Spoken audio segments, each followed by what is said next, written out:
Time to take a long walk off a short tier. Hello! Today, I'm going to do a tier list for the corpse, because I think I've seen enough and am allowed to have opinions.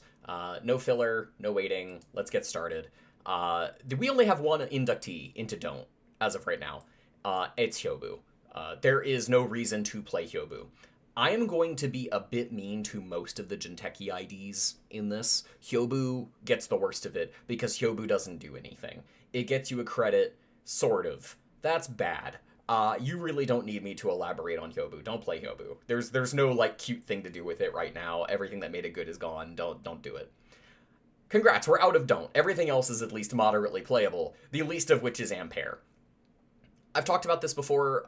This hasn't really changed. Every once in a while, somebody shows up with Ampere and just yanks wins down because people have absolutely no idea what they're running into. That will stay true up until we're not allowed to bring Ampere to tournaments anymore. It isn't very good, but I can't call it unplayable. It's just not great.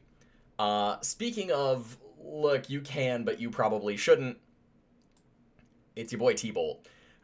So I really hemmed and hawed on this. Do not put a ton of stock into the order within Swiss cheese. It's sort of weighted towards the top end. I'm going to call out when it really matters. This is one of those cases where it kind of exists in the sort of mesh of the middle there. T-Bolt actually has some stuff because HB is really good right now. The problem is the stuff that HB got that is best for, like, fast stuff for PD, for Leo, etc., nearly none of it applies to T-Bolt. And so for getting the least, and for Ice being a bit weaker with the advent of Tungsten Tailor and stuff like that, T-Bolt ends up getting the worst of it. That little +1 negating Tungsten Tailor is a cool thing. There's neat stuff there, but I wouldn't necessarily lean on T-Bolt too much. If you're going to Glacier up in purple, you should probably just play Leo or PD. Isuak. Okay, so I'm actually going to do a couple of things all at once here. We're going to talk about Isuak, RH, and Atea, my beloved. All in one big batch. You only got Myoshu, and you're not particularly great. You got your lunch devoured by Melius, and you got your lunch devoured by Melius. All of these IDs are just wildly outclassed by Melius U. We're going to talk about Melius U in detail later, but there's basically no reason to play these right now unless you're pulling off a very specific kind of gimmick, i.e. Myoshu shenanigans, or no, but I really need two servers for some reason. Right now, you don't. And Melius is so ridiculously powerful that it shoves everything else down into Swiss cheese, where if you bring something, it's because it's weird and therefore it's here. There's really not a whole heck of a lot else reason to play it. We are putting another Genteki ID in this bracket, though. It just gets its own little section. PT is weird. If you look at the data on Maker's Eye, what they kind of posit is that there are some people out there who are sharking with PT, but there's barely any of them, and you could reasonably expect that those are just playing various kind of trappy advancement shenanigan decks that are historically not the greatest thing to be doing, and right now are particularly tough because runners are very capable of dealing with almost everything that isn't like an overwriter. And so I see a world in which you could absolutely do fine with PT, and it is meaningfully different than these other three, and does not get its lunch eaten by Melius. But the thing is, its lunch kind of sucks, just a little bit, so not necessarily something you really need to be pushing to do. Related, well, no, I might change the order of this a tiny bit. Let's talk about GameNet for a second. GameNet actually got some stuff. GameNet got Revantale. GameNet got Paywall. GameNet has a little bit more game into the field than before. You will note, if you looked at my last one of these, it's no longer in Don't, so that's cool. Love that. It's still probably just the worst NBN you could be playing. Yes, all of them are better. That means it lives here. If you're playing into GameNet, you're basically just playing into some kind of prison and asset spam. You should be playing that elsewhere, so I wouldn't recommend it. I've tried. I think that it's playable. I think you can win with it, but like only in as much as the other stuff is good. Not that GameNet is doing much of anything at all. Next, Bangun. So this is kind of here for the same reasons as PT, but it's better at it. It's not that Bangun's bad. It's not. It's that its matchups are incredibly volatile. If you play Bangun into like Red Crim with no NFLs and singleton breakers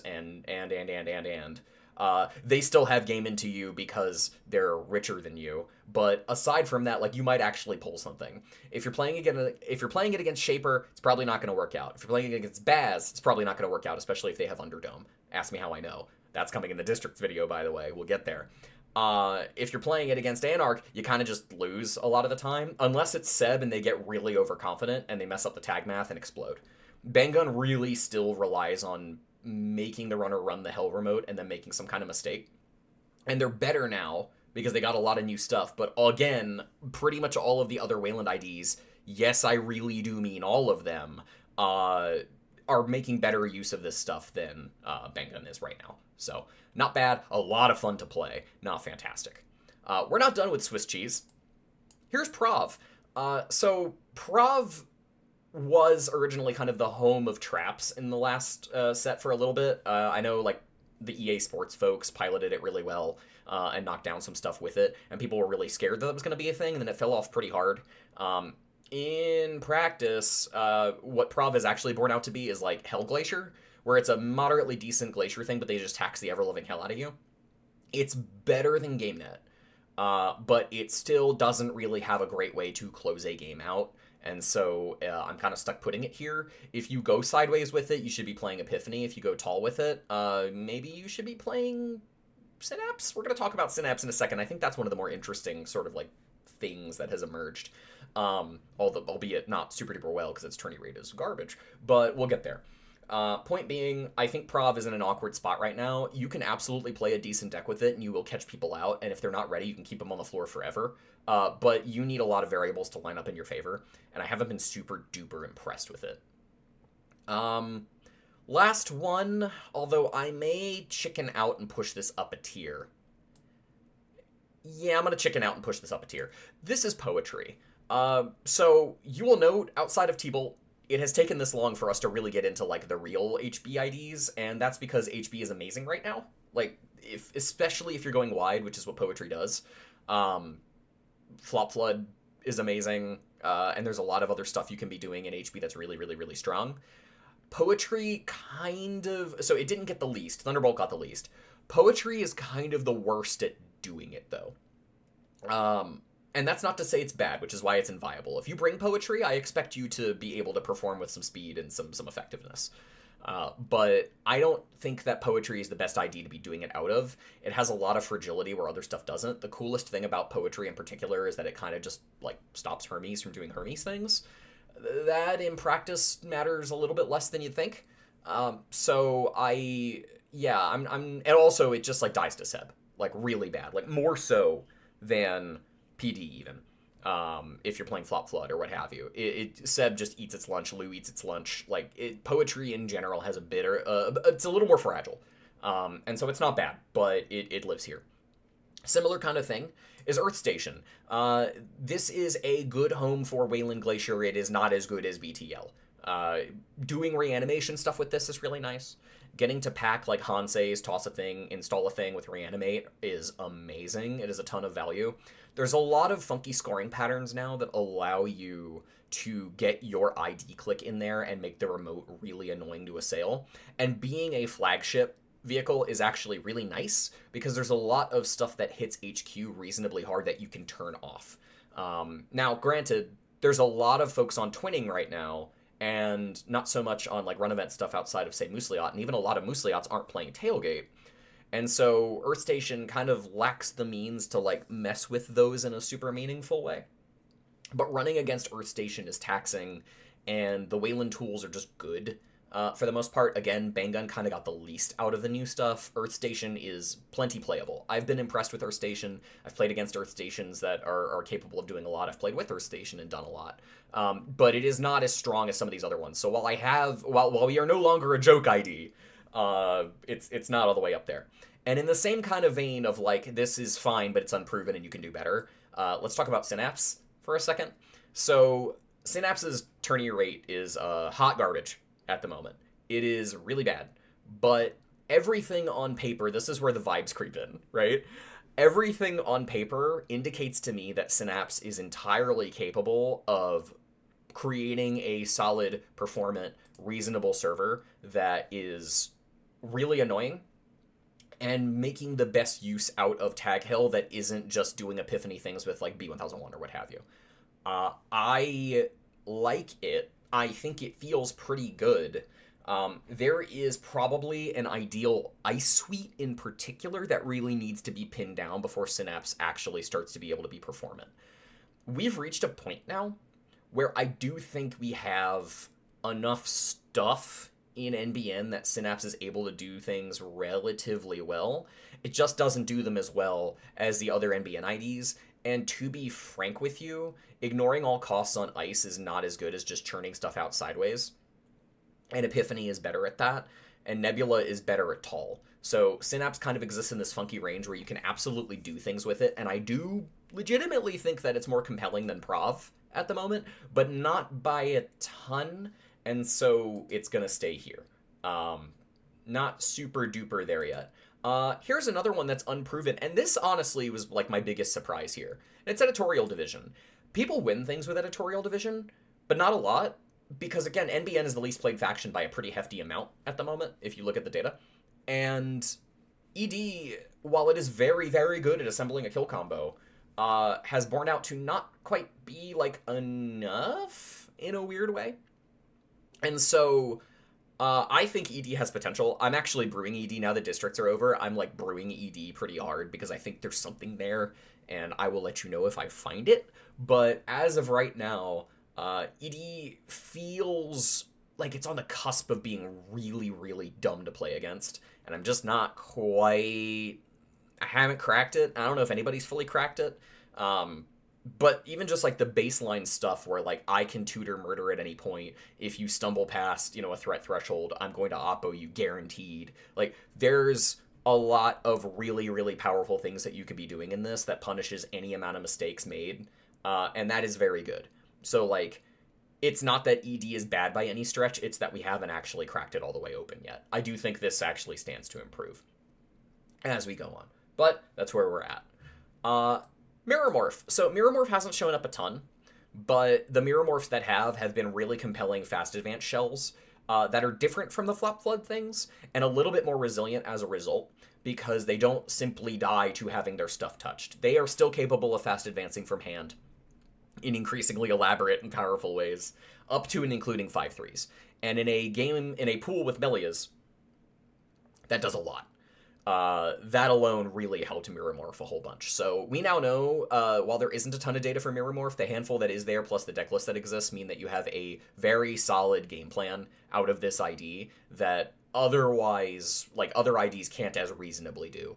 And that is really compelling. So I like Mirror Morph just fine. This is another one where it's like these, we need more data, we need to see more, but out of those like kind of soupy, I don't really know if this is entirely there things, this is the one that compels me the most, but in large part that's kind of a consequence of HB just being really, really good. Similar note, and I thought about pushing this one lower, but I didn't want to do like the blob of we don't need to talk about these IDs like I did with the Genteki ones that have been outmoded. This is Nebula. So I'm biased in the sense that Nebula knocked down our districts with Kakarembo. And fast advanced Nebula stuff is looking really, really cool. One of the things that is bearing out to be true, especially in a pool with ice destruction being as solid as it is and as easy as it is that you just kind of need to go faster. And Nebula says, okay, bet. Like, I'm going to play Petty Cash and score an agenda. Like, that's fast. That's very fast. And the ice that Nebula is able to play is very, very taxing and very, very punishing. So you can do a lot with Neb that other IDs that do fast, like straight fast advance no chaser, don't necessarily do quite as well. And I like that. I like that a lot.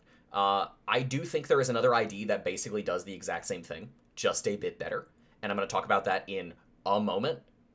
Actually, I'm just going to talk about it now. It's Vicky. I think Bad Pubs Vicky is the best way to play Red Cap. I talked about this in my deck list video recently, but I'm not going to make you go, investigate the lore to know that. Bad Pubs Vicky is very, very good at assembling two very tall towers on R&D and HQ and finding various ways, usually with Big Deal, to get a big agenda scored and then score Red Caps that they can now advance as 2/2s. It's really, really easy.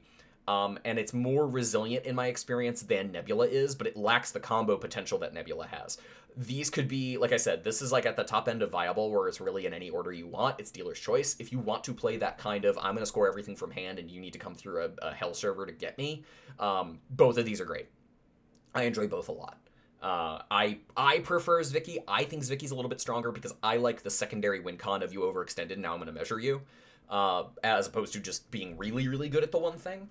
But either way, I find them both interesting and compelling, and I think that like it's an interesting form of fast advance that we're seeing more of. And they're both like good without feeling broken. I do think that if one of them ends up being a problem, it's actually probably going to be Nebula, but like in practice, I would be surprised if these become more than like a solid 60-something% win rate. Like, I took this to the tournament because I didn't want to think about my corp games because I have a more complicated runner deck kind of deal. So, or just a personal preference. Whatever. Once again, I'm going to cower it out of my original plan a little bit. My next pick is Leo, which breaks my heart because I love Leo. I am gonna put it in meta, but like only just. I had it in viable in my notes, and I do think that Leo is actually just about there. The problem is, right? Like you know what makes Leo strong, right? I don't need to talk about what makes Leo strong. Leo gets to end the run a lot. Leo has good servers. Leo is like the premier Glacier ID for purple. Not going to detail how that works. Here's the thing, though. Leo's whole deal has gotten so much worse with the advent of Tungsten Tailor, it's honestly shocking. I don't think I realized just how many breakpoints for Leo vanish and stop requiring boosts entirely. Anarch surfs through your servers easily. When I do the runner side of this, you're going to see that Anarch's doing pretty well. Shaper doesn't really care about you either. You're kind of not a huge deal, but Shaper could already dance through remotes anyway. Like, that wasn't their problem. That was already true. And even Reg Krim, like, completely normal Reg Krim, not even Baz, who, like, actually has some pretty spicy game into this, but then loses boomerangs to the Leo trash, so, like, it's sort of a volatile matchup. You would think that getting Caveat Emptor, Event Horizon, New Ice, and, like, all this other stuff would push Leo higher, but the sheer proliferation of ice destruction and strength reduction has pushed Leo down enough that while I do still think you can play Leo and do well in tourney, I don't doubt that. I think the tools that Leo has are just that good. And if they don't get a great draw, you can just outspeed them. In practice, I have found Leo underwhelming a little bit. So what they do is still strong. I'm putting them on the very fringe of meta, but know that like they were here. Right? That's where I had them. So don't, you know, I'm putting it here because I want to, but right on the fringe. Nuving. So Nuving was really powerful last set, like really, really, really strong, and they still are. They have borne out to be the better rush ID. By that I mean, we're not doing the red cap thing, we're not doing any of that. We are playing Wayland Rush, where we are rich and we are fast, and our ice says end the run on it, and if they run too hard, they die. It is the modernism ID, it is very good at it. I don't have a ton to say about Nuving, it just plays a very normal game of Wayland Netrunner. With some cheeky tricks that you can throw in, kind of salt to taste. There's a lot of variations within that framework, but the basic framework is fairly straightforward Netrunner. It's just that Wayland's tools are really good. So that's where you get to live. Thule's really strong, y'all. Thule is, like, alarmingly strong. The more Thule I play, the more ways I play Thule, the more I love this ID. I was gonna bring Kill Thule to districts until I cowered it out. Because Safer whooped my ass. And then gave me a lot of really good pointers. Thule, Flop Flood Thule, a la Cats variant, which just won Georgia districts, by the way. So not only did she top 8 at ours, she won the whole thing in Georgia. Is amazing. It is actually my favorite Flop Flood deck. I prefer it over the PD variant, but you'll note that PD is still here. I'll explain. Point being, if you're playing Kill, there are matchups that you just beat, and you're stronger into Seb. If you're playing Flop Flood, you kind of don't have awful matchups into anybody. Obviously, Anarch is worse for you. But overall, the Thule tax and the speed at which Thule can play now have borne out to make for a very lethal combination. And the big advantage that you get is Let Them Dream is amazing, and Nightmare Archives is amazing. And that combination of things together presents a very oppressive game state that can get just completely untenable for the runner if they hit cards in the wrong order. And hitting cards in the right order is far less likely. It's a lot harder to steal the Meliuses. Those Lux lines are gonna... There's only a couple of them. Usually there's like two. And you can control them because you have dreams and they don't. So, Thule's great. You should play more Thule. Get ready to see more of it. It's very, very good. BTL, if you want to play a traditional big-ass Glacier with no real frills, and you just want to, play Netrunner, none of these other... Well, PD is different. This is basically the best way to play Big Glacier, is my point. If you want to play Big Wayland Ice, if you want Big Pharos, if you want to present that kind of barrier to the likes of Essa and Seb and what have you, you go to BTL.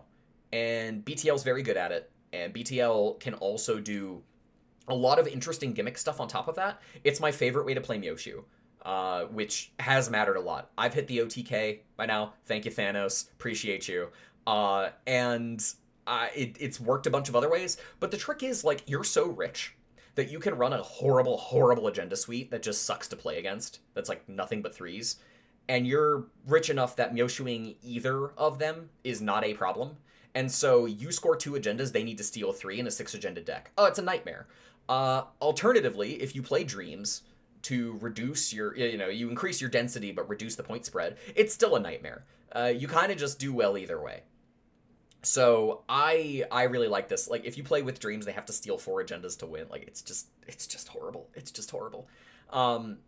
This is one of those things where it's not that BTL got any one particular thing that's amazing. It's that they got the new Wayland stuff and they were already good, and now they've borne out to be one of the only vestiges of traditional Mega Glacier that exists. But they are good at it, and so I can't really put them low. Here's where things get tricky. So from here, I get into the stuff that I think is amazing, and if you bring this to tourney, you're trying to win it, right? Obviously, I think everything in meta, you're going for it, and I think if you're going lower, you're making meta calls for the most part.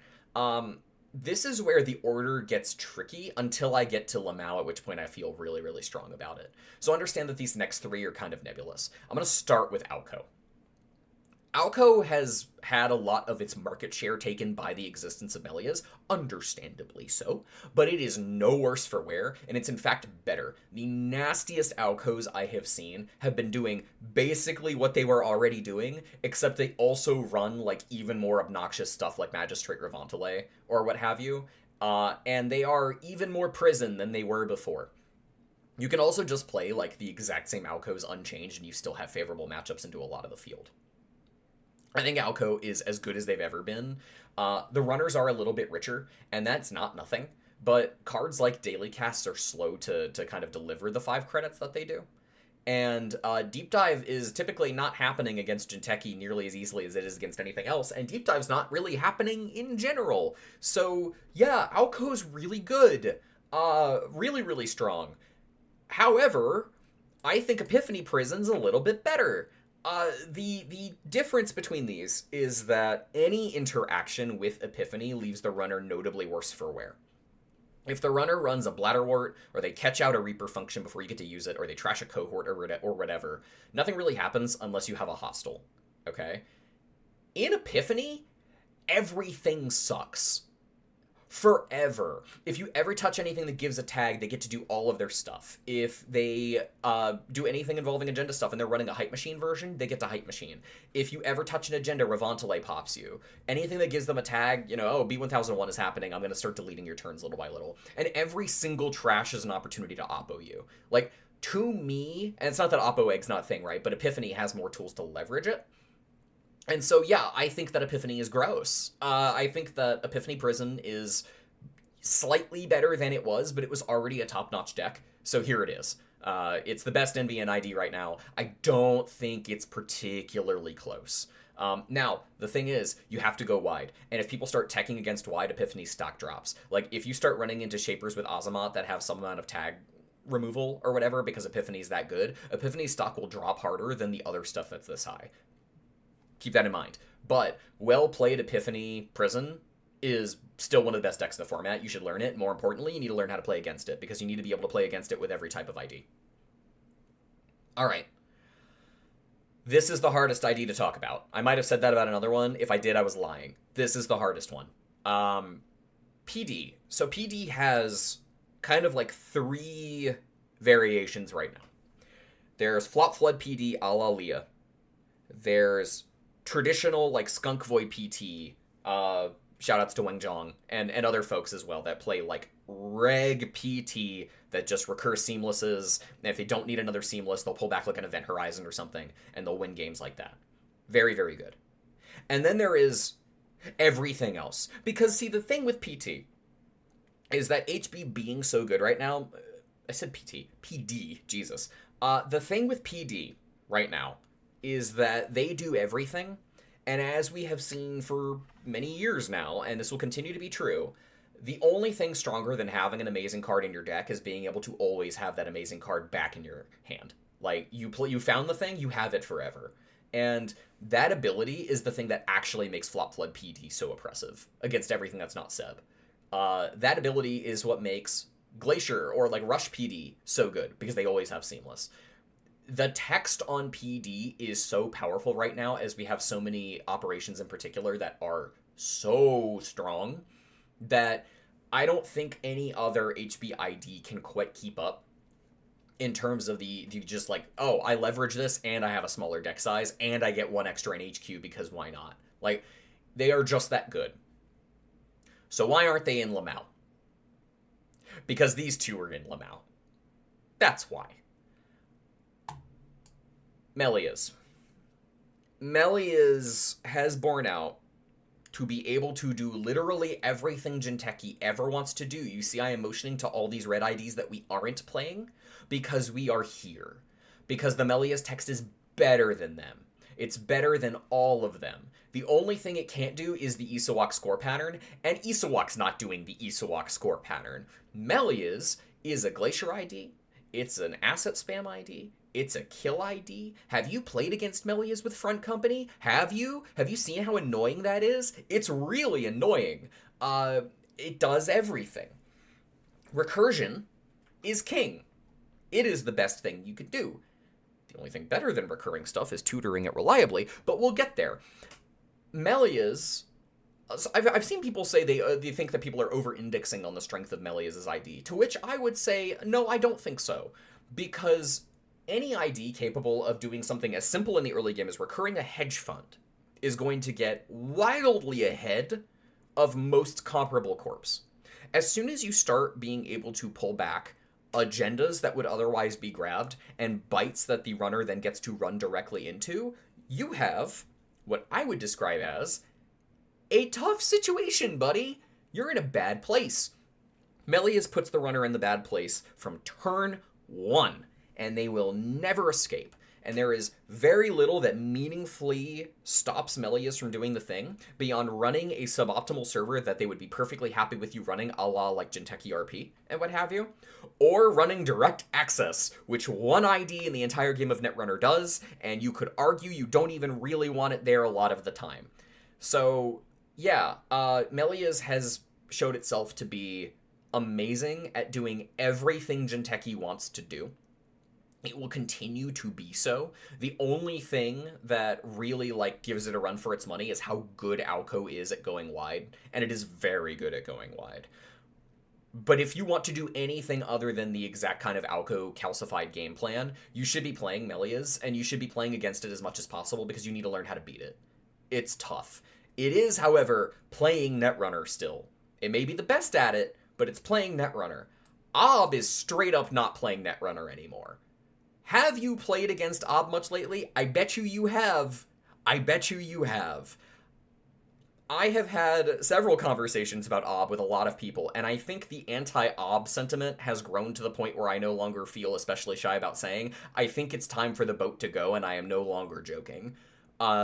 Breaking kayfabe, fully for a moment, I am amazed that Ob just keeps getting a toy taken away, and then keeps bearing out to be stronger Stronger. The numbers on Ob are better. Not only are the numbers on Ob better, they're better in the cut, and they're better, like, across everything. It's not just a Swiss dominator, it's the best ID, period. Like, interesting point of data at time of me recording this. If you look at the runner stats, Anarch is the top both in Swiss and in the cut, but the IDs swap. It's Seb in Swiss, it's Lou in the cut. Baz is also kind of doing okay, but that's beside the point. Baz is a weird one with a small sample size. Ob wins both. Ob is the best ID. It is statistically the best corp ID. And I think the folks that defend Ob just really love playing Ob, and I am sympathetic to that.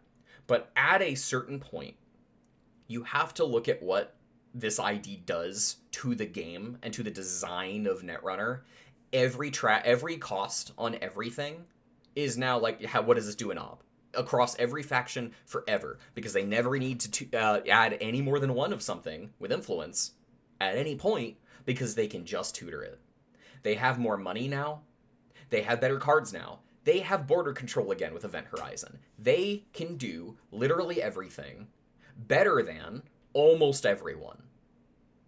Gross.